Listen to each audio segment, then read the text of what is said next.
Alhamdulillahi Rabbil Alameen. As-salatu was-salamu ala khatimin nabiyyin wa ala alihi wa sahbihi ajma'in. Amma ba'd. Fa'auzu billahi minash shaitanir rajeem. Bismillahir rahmanir rahim. Qala Allah ta'ala fi suratil Baqarah. ألم تر إلى الذين خرجوا من ديارهم وهم ألوف حذر الموت فقال لهم الله موتوا ثم أحياهم إن الله لذو فضل على الناس ولكن أكثر الناس لا يشكرون. Translation: Have you not thought of those who left their houses in many thousand for fear of death? And Allah said to them, Die! Then again He brought them back to life. Allah is indeed gracious, full of kindness to mankind, but most of the people are not thankful. In the previous ayahs, Allah subhanahu wa ta'ala gave the family law, the commandments about the family law and family life, so that the internal relationships between the Muslims can be strong. And once they are strong internally, then they can face the external politics and external challenges. In these ayahs, in the next ayahs, there are two incidences mentioned. And the first incident is about a nation who was afraid of death, and they left their houses to try to dodge the death. Who were they? Where they used to live? What part of the time duration they belonged to?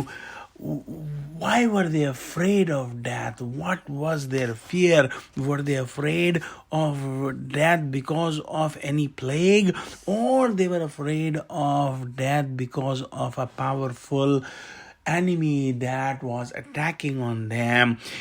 Did they refuse to fight, or did they leave their houses because of the plague? There are several narrations, there are several explanations and details are there in the books of Tafsir. However, Quran has not mentioned to any specific of these reasons, because the Quran is focusing on the message which is hidden in these incidences and in this incidents. Now, in this particular ayah, Quran is teaching us that if somebody is coward because of the fear of death and he runs away, he cannot dodge the death. And similarly, if somebody is just making excuses and crying, he cannot increase the time of his life.